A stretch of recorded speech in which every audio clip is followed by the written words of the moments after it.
안녕하십니까, 박훈탁TV입니다. 오늘 방송은 유럽과 러시아의 전쟁이 임박했다는 7가지 신호에 대해서 알아보겠습니다. 푸틴이 설정한 레드라인은 우크라이나의 나토 개입 반대입니다. 그런데 이 나토가 우크라이나를 받아들일 것 같습니다. 러시아가 우크라이나 국경에 병력과 미사일을 증강 배치하고 있습니다. 유럽과 러시아의 전쟁은 불확실하지만 유럽의 좀비 경제가 붕괴를 막으려면 전쟁 특수가 필요한 것은 분명한 사실입니다. 방송 시작하겠습니다. 구독 버튼, 알람벨 버튼, 좋아요 버튼 부탁드립니다. 대부분의 한국인은 우크라이나, 러시아의 전쟁 준비, 지구 반대편에서 일어나고 있는 그 밖의 모든 일에 별 관심이 없습니다.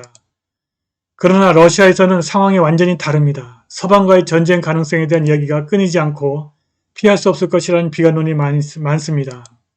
러시아인에게 이것은 1960년대 쿠바 미사일 위기 이후 최대 위기입니다. 러시아는 우크라이나에 서방 미사일을 배치하고 우크라이나가 나토 회원국이 되어서는 안 된다고 거듭 경고했습니다. 러시아는 미국이 쿠바 미사일 위기 때 사용한 것과 같은 논리를 사용하고 있습니다. 미국은 러시아가 쿠바에 미사일을 두어 몇 분 안에 미국 주요 도시를 타격할 수 있는 것을 원치 않았고, 마찬가지로 지금 러시아는 유럽이 우크라이나에 배치한 미사일이 단 몇 분 내에 러시아 주요 도시를 타격하는 것을 원치 않습니다. 블라디미르 푸틴이 우크라이나 침공을 승인할 수 있는 유일한 방법은 그의 전략적인 레드라인 중 하나를 넘었을 때입니다. 서방 지도자들은 긴장을 완화하고 문제를 해결하기는커녕 러시아를 계속 도발하고 있습니다. 그들이 무모하게 고음을 계속 지르면 언젠가는 실수를 하게 될 것이고 아무도 원하지 않는 전쟁을 하게 될 것입니다. 다음은 러시아와의 전쟁이 더욱 가까워졌다는 7가지 징후입니다.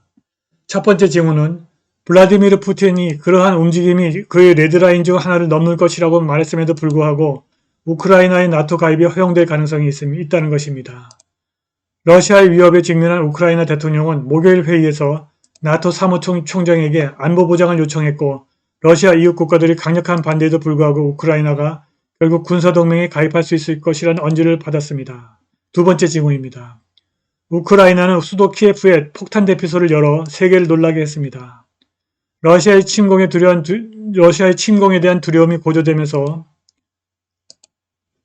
수도에 폭탄 대피소를 열었습니다. 수요일에 우크라이나 장관이자 전 최고 스파이는 분쟁이 전 세계적으로 퍼질 수 있다고 경고했습니다. 세 번째 징후입니다. ABC의 마르타 라다츠는 조 바이든이 최근 블라디미르 푸틴 대통령과 통화한 이후 러시아군이 추가로 1만 명의 군대를 우크라이나 국경을 이동했다고 보도했습니다. 네 번째 징후입니다. EU는 우크라이나에 대한 공격이 있을 경우 러시아에게 막대한 비용을 경고하고 있습니다. 유럽위원회 집행위원장 우르술라 본 데르 레이엔은 지난 수요일 이 시점에서 러시아는 주변국에 대해 공격적인 자세를 취하고 있고 유럽연합과 G7 파트너들이 매우 분명하게 밝혔듯이 우크라이나에 대한 추가 공격은 러시아에 대한 막대한 비용을 초래할 것이라고 말했습니다. 다섯 번째 징후입니다. 벨로러시아 은행들은 서방의 임박한 제재로 인해서 러시아 버전의 스위프트로 전환할 준비를 하고 있습니다. 러시아의 모스코브스키 콤소몰레츠 타블로이드 신문에 따르면 벨라루스 은행들이 서방의 글로벌 은행 시스템을 뒷받침하는 국제 금융 메시징 네트워크 즉 스위프트에 맞서 러시아가 만든 SPFS System for Transfer of Financial Message에 가입할 준비를 하고 있다고 보도했습니다. 2014년에 개발된 SPFS는 서방의 제재가 러시아와 스위프트의 연결을 끊는 경우 은행 거래를 유지하도록 설계되었습니다. 여섯 번째 징후입니다. 러시아가 토르 단거리 지대공 미사일을 우크라이나 국경 지역으로 이동하기 했다는 보도가 나오고 있습니다.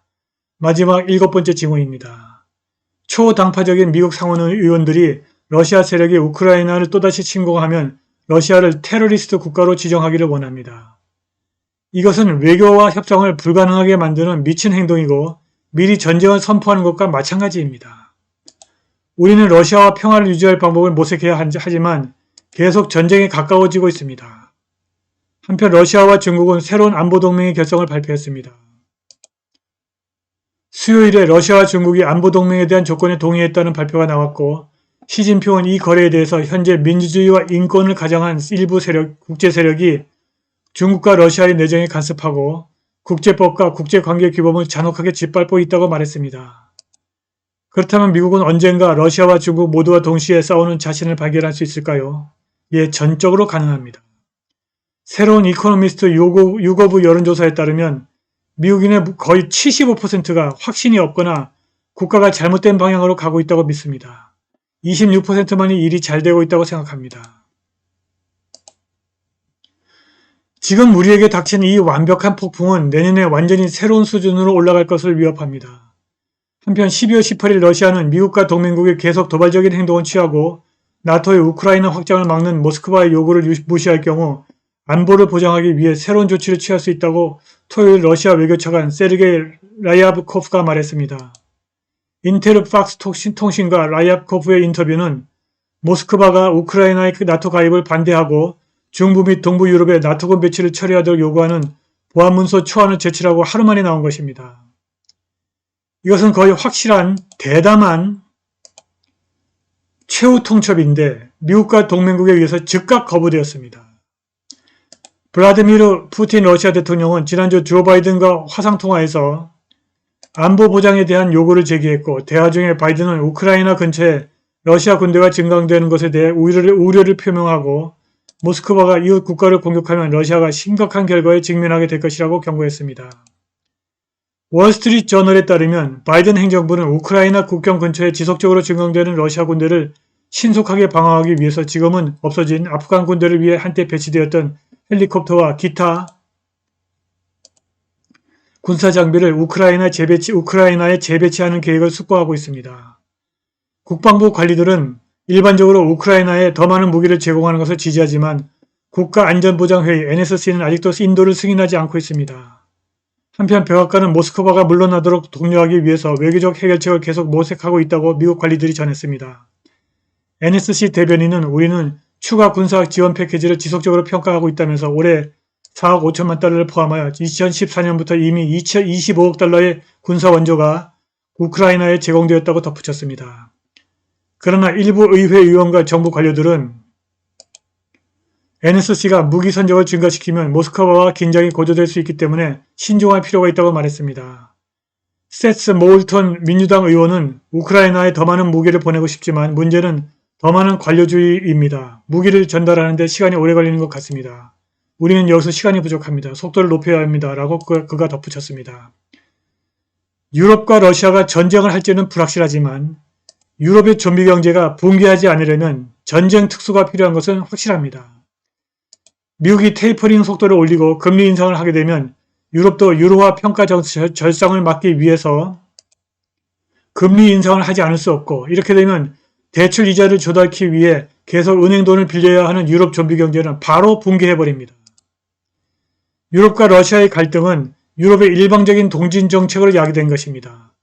유럽의 동진 정책은 러시아를 자극하고 전쟁을 일으키고 전쟁 특수를 이용해서 좀비 경제의 붕괴를 막으려는 것입니다. 유럽이 전쟁을 하게 되면 그것이 제3차 세계대전의 시작일지도 모릅니다. 오늘 방송은 여기까지입니다. 감사합니다.